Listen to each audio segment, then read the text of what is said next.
It's the month of October, and that usually means spooky or horror-themed videos. So I figured, why not go big, go with a horror-themed action figure line, and that is, of course, the Mcfarlane Toys DC Multiverse 7-inch Blackest Night figures. I'm doing a set of 4 standard figure reviews, which is what you can see on my table here, and a 5th review, which will be the Collect and Connect version of Atrocitus.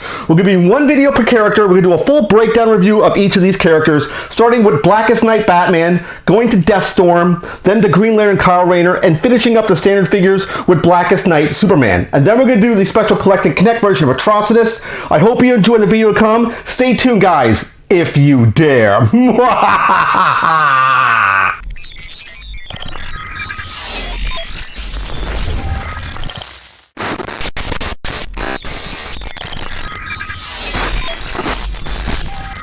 Hey YouTube, Rook here from Rook Geek Goodness, my little channel web for all things geeky and cool, and welcome back to the channel, guys. Welcome back to the horror-themed action figure review based upon, of course, the Mcfarlane Toys 7-inch DC Multiverse Blackest Night series of figures. We're looking at the 4th and final figure in the wave, Black Lantern or Blackest Night Superman. I did all reviews for all other figures so far with the exception of the Collect and Connect, which we'll be doing as a separate review after this particular video. Keep your eyes posted for it. Also, remember to click the like button about the page and click that subscribe button. It will help this video go across the YouTube platform for people looking for this content can find it. Now, if you're not familiar with the Blackest Night event, it was an event that took place in 2009 to 2010. It was a standalone event, took place in 7 issues, and also had wide-ranging arcs which touched upon most of all of the DC comics in that year in some way, shape, or form, especially through the Lantern books. The Green Lantern books had a real high point of the Blackest Night event. If you're not familiar, it would look something like this. This is basically all 7 books done as a hardback book. It's a great story. If you've never read it, I highly recommend. Done, of course, by Jeff Johns as the writer and Ivan Reis as the artist. Great story. If you've never read it, I highly recommend it. Of course, we're talking about in this video Superman, or rather Black Lantern Superman. Here's some art that came straight from the book. Again, this is Superman right here, which is supposed to be this figure right there. A cool version of Superman, but I have some questionable things about this particular figure itself, which we'll dive into right now. Now, give you guys some context, which you may not be familiar with, how the event basically kicked off, some basic background for the story. A C-tier villain named this guy here, Black Hand. I always bring him in to these videos so you can see what the character looked like. This is a Funko version of the character, but he would look very similar if he was done for action figure form. He kicked off the whole event of Blackest Night. He was trying to rise basically a galactic level threat to destroy all life. That was his goal. He wanted to kill everyone in the universe using a galactic level villain. And they would basically get something called a Black Lantern power ring. Notice there's no Black Lantern rings on his hands, which we'll definitely talk about that. And they would basically rip people's hearts out, basically to kill them, get their life force, and to raise this galactic level threat. That was the idea. That was the goal of Black Hand here. That was his end game, if you will. Again, great story. If you've never read it before, I highly recommend reading it. Now let's really focus here on Black Lantern or Blackest Night version of Superman. I have a lot of concerns with this figure, and I'll talk more about that as I go through the review, and it's going to be more of a negative review than positive. Just keep your eyes open where I talk about this and I have a transition. It might turn to a more negative connotation just because there's a lot going on with this figure, good, bad, and indifferent. So let's really focus on the figure now. Again, 7-inch scale. He's wearing the black and silver suit. All the Black Lanterns have the very similar deco design where you have the pyramid at basically near the belly button that goes across the legs. Very similar design. He has, of course, the S shield. We've seen that before. The paint here, at least on mine, is questionable at best. It looks to be very sloppy. It's not even lined up straight. So to me, that's a concern I have. The face sculpt, let's zoom into that face sculpt as we talk about in our paint and articulation portion of our video. Not the greatest looking face sculpt. He's supposed to look like a zombie. I don't like the way he looks, especially this design and deco here. And there is a concern I have based on his tech spec card, which is right here. But of course, let's take a really look at that figure now. I do like how you have the silver lines right here going to the S shield, because the real thing that sells the figure for me, if I had to say one of the good points for it, is the cape. I like this cape, how it's frayed, how it's ripped. I think that looks really cool, and how it has these 2 pieces here that kind of attach, again, over the shoulder. You can see the 2 pieces attached to the shoulder on both sides. I do like this kind of tattered looking cape. I do like that effect. I think it looks good. Again, I mentioned black and silver costume. The black and silver transitions through the entire costume. I mentioned that before.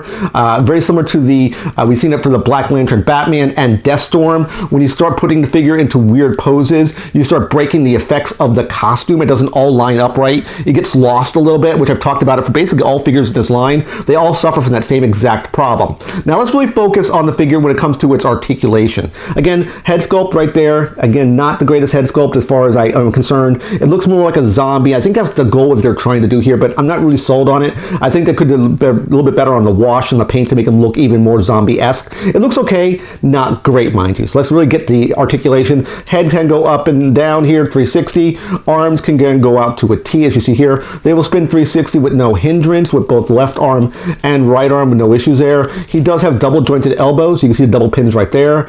He does spin at the wrist. His right hand can go up and down, so he can flex his wrist this way. He doesn't have the Death Storm or Kyle Rayner hand where you can pivot this way. You can't go like this. You can go like this, but this doesn't work. This other hand, 360 on that one, and this can go all the way around. So there's no weird pivot joint like, again, Death Storm and Kyle Rayner. Going to the center of the chest here, he can spin 360, as all figures can here.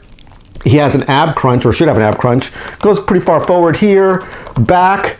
Very similar to all the other figures in the line. Can go back too. No real issues. Yeah, I definitely see the paint problem there. You can definitely see it right here. Bring your attention to right here. That circle, this midsection circle, is way off. This should have been shifted from all the way to this side back over more to, I would say, to line up a little cleaner. That may just be a quality assurance problem in this version of the figure. I don't know if you picked this figure up for yourself, if you'd run into that same problem. Just to point that out there. Let's take a look at the legs here. You can get, very similar to all the other figures, a pretty decent kick. Leg is a little bit tight, but that's okay. You can spin at 360, and again, when you start spinning the leg here, you're going to lose the outfit. It breaks it apart. That's how they designed the costume, unfortunately here. Again, he has kind of big quads because he is Superman, of course. He does have a double jointed knee, it looks like. Yep. I'm just trying to bend the knee. The knee is very, very tight. So double jointed knees, like we've seen for all the figures before. The leg can go back pretty far. I think this was listed again as 22 points of articulation. I believe all the Blackest Night figures are 22 points of articulation. As far as there's no articulation here on the lower portion of the legs, you do have 360 pivot here, and this whole joint at the foot does spin 360. I'll get close so you can see it here. So this whole joint here, very similar to the Kyle Rayner one. So you have full motion at this joint, and you have the boot cut as well. So a very similar amount of articulation to, let's say, the Kyle Rayner figure. I don't have a problem specifically with the articulation. I'm not a fan of this paint, the paint sculpt of the figure. I'm not a fan of the head sculpt of the figure. To me, personally speaking, if you said, hey, Rook, would you normally go and buy this figure? The answer would be 100% absolutely not. I don't think they needed to make this figure for this particular line. To me, I'm not really sold on it here. Focus now on the accessories. Only a few accessories with Black Lantern Superman here. First, of course, we always have that figure stand. The Mcfarlane Toys always has a figure stand. I always talk about it, I harp about it in all the videos I do for reviews for Mcfarlane Toys. There should have been 2 points where you could attach a figure to. We only have one here. I talk about this all the time. I have a feeling it should have been more like a G.I. Joe figure stand where you can put both feet in and it will attach firm. This does not support that. They only have 1 point of attachment right there. Standard black one that we always see. It does say DC at the bottom of the figure stand. Next, of course, we have their tech spec card. Now, there's a little bit of a kind of a debate on this tech spec card because if you notice, the artwork here of the character doesn't look like this guy. This is the Kal-El from Earth 2. So it leads you to believe he's supposed to be the Earth 2 version of Black Lantern Superman, not the traditional Kal-El that we know from the traditional DC universe, but the Earth 2 version. That's what this is coming from. That's what they talk about back on this card here. It's listed as Kal-El from Earth 2. I don't remember that in the Blackest Night storyline. I could be just mistaken, but I thought it was normal Superman who got the ring given to him. If I remember correctly in the storyline, basically Black Lantern Batman spat out the rings and then he was basically pushed aside by, of course, Black Hand here. He was told to just leave, kind of just desummoned, if you will, and the rings spat out from Black Lantern Batman and it got attached to Superman here. So again, the tech spec card of Black Lantern Superman. Of course, the only other accessories left would be the legs of Atrocitus, which would be the last piece of the Collect and Connect right here. They do have the textured legs here, and you'll do notice there's one kind of point of interest here, that the legs are much taller than the legs even on Superman as far as the scale goes. You can just see the difference in size that Atrocitus will be. So I'll give you kind of a up-close shot here. Normally, you know, the leg would be this far down. It's much bigger and much thicker as far as the size of the leg, all things considered. So those are the only accessories we get with Black Lantern Superman here. The other caveat that we need to talk about, and I talked about it briefly, is that if you look at his hands right here, there's no accessories for a Black Lantern power ring. That to me is unexcusable. If the thing that turns him into a quote-unquote Black Lantern, he has no rings on his hands. Why? I don't know. That doesn't make any sense to me. With the whole gimmick of him becoming a Black Lantern, you don't even have the rings to make him a Black Lantern. That to me is a huge screw up in quality control of making this figure. They should have had that when they put this figure together. To me, it's inexcusable. Last thing, not least, let's talk about final thoughts about this figure.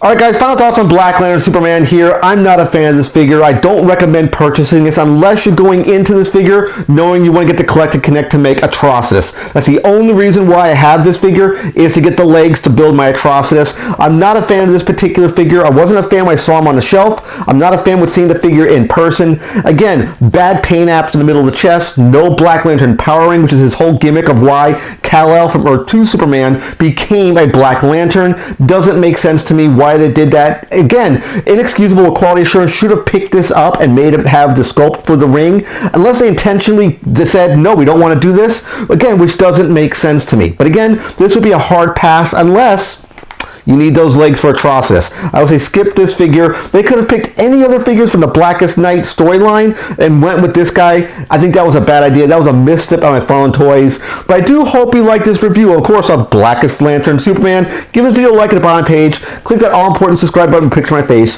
When you subscribe to the channel, click the bell icon to be notified for my latest videos. Of course, last but not least, you click Wins over here to watch more of my content. Take care, guys. See you next video, and bye-bye.